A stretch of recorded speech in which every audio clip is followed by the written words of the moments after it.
Hosted by you/throwaway983154. This whole situation is really messing with my head. I, 20M, met my fiancée, Rachel, 21F, during the first week of college. We were each other's first everything, pretty much. I actually converted to Judaism because of her, hence the fake name.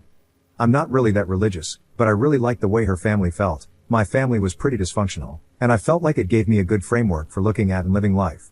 We're not too serious about it, we don't keep kosher, we're living together, etc. Anyway, she's heart-achingly beautiful. She gets hit on any time and every time we go out. It used to be a problem, I would get jealous sometimes, but I eventually got over it. Now, it kind of gives me an ego boost. It feels good knowing that people find her attractive and that she finds me attractive. I haven't felt threatened by a guy in a while.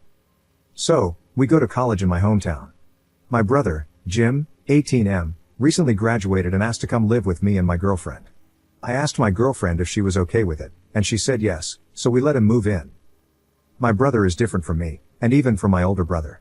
He didn't play any sports. My older brother and I were on the college basketball team until he graduated last year. My brother is also shorter and a little heavy. I'm 6 feet 5 inches and 178 pounds, while my brother is about 5 feet 9 inches and 230 pounds. He asked for help losing weight when he moved in. Honestly, my older brother and I suspect he might be the product of an affair because he's also a lot darker skinned than we are. We're all white, but he looks Italian, whereas we look Irish. He's also a little antisocial, listens to a lot of metal and screamo, and doesn't seem to have many friends. Everything was fine until he walked in on us. Jim moved in with us in late July. My fiancé and I have a lot of bedroom intimacy. Before he moved in, it was a couple of times a day. Whenever he leaves to go do something, we usually take that as an opportunity.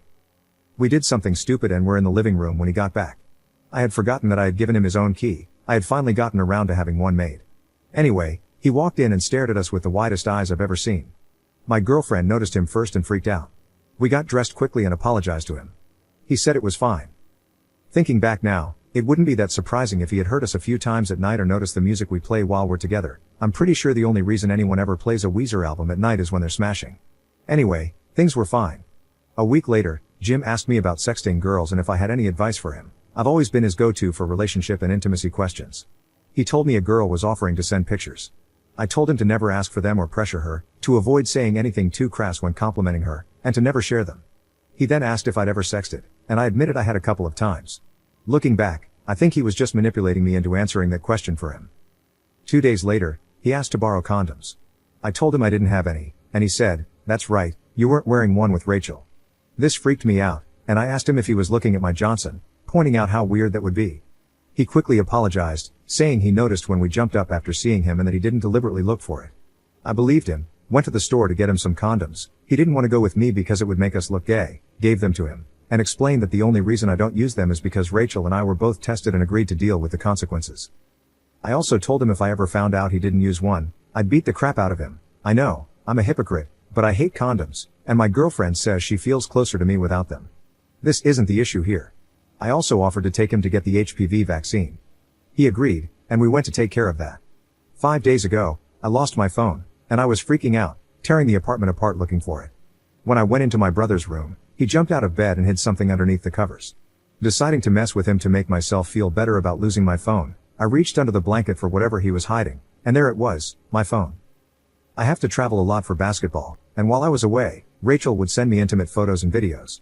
My brother had been emailing them to himself, along with a couple of less risque pictures of her. Furious, I started shoving him around, but I stopped myself before I did anything too serious. I made him go through his room immediately, and that's when I found one of Rachel's bras hidden under his bed. I then told him to open his laptop and wait in the living room while I checked it. I wanted to make sure I deleted any and all pictures of Rachel. I couldn't find any on the laptop, but I got into his email and deleted everything he had sent to himself. I then checked his internet history just to be safe, and what I found shocked the hell out of me.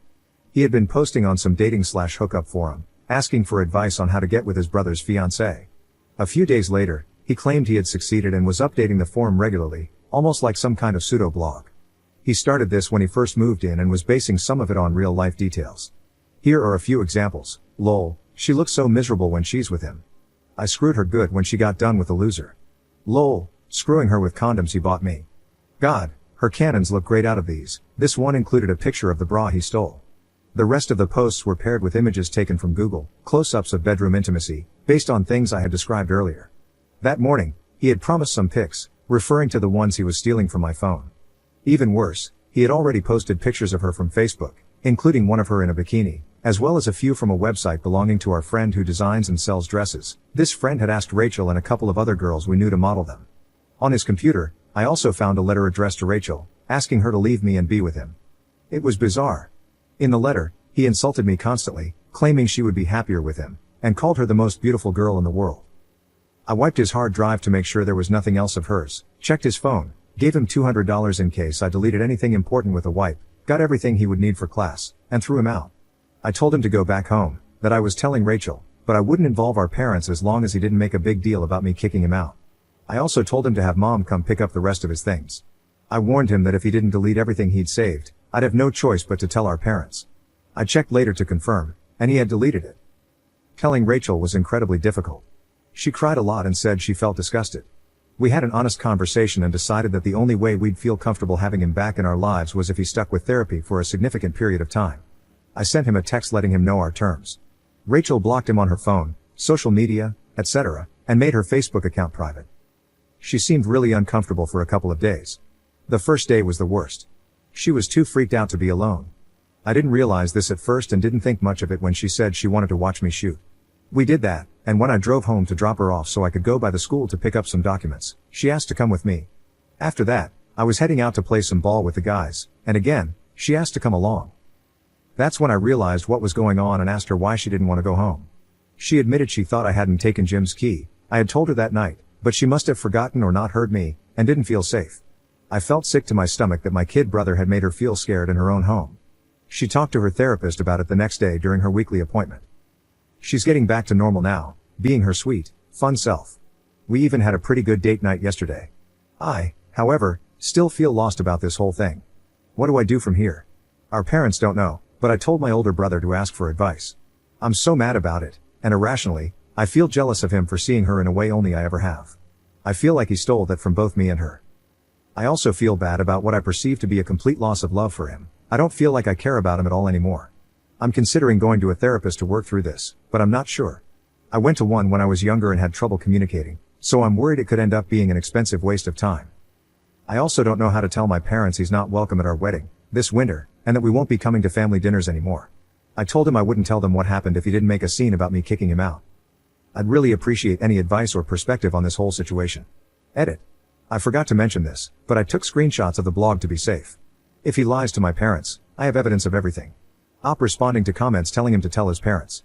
My fiancée and I are going to meet with my parents tonight to discuss things. Thanks for the advice, I'll take all of it into consideration. I'm going to do it over the phone. My dad has taken a swing at me a few times. They've never really forgiven me for the whole converting thing. If my brother has lied to them, they might get defensive and start attacking me. Update 1 day later. My parents aren't going to come to our wedding. Rachel and I went to meet my parents at their house, and Jim was brought to my uncle's house while we were there. I told my parents that I needed to explain why Jim wasn't staying with us anymore. They told me they already knew and that Jim had told them everything. When they said everything, I was doubtful at first, but Jim really had confessed to all of it. I had printed out a draft of the email I was planning to send them, and they confirmed that Jim had admitted to everything. He had even asked for help. I was stunned. He's already started therapy and is going twice a week. Anyway, throughout this entire conversation, my parents were extremely kind to Rachel. They apologized for raising someone capable of doing such horrible things.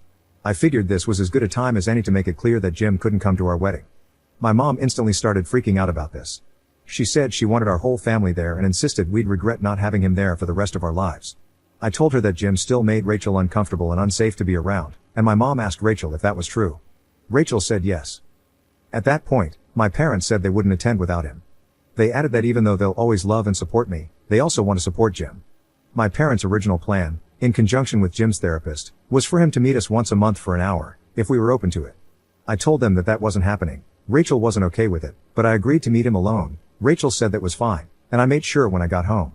I sent Jim a text laying down some ground rules. 1. We would meet somewhere public. 2. If he said anything inappropriate, I would leave. 3. No lying. 4. Absolutely no contacting Rachel. I also told him that I'd only give him one more shot, that he had honestly lost my love and would have to work to regain it, that he would likely never have an actual conversation with Rachel again, that I would never forget what he did but could maybe move past it, and that there weren't any guarantees.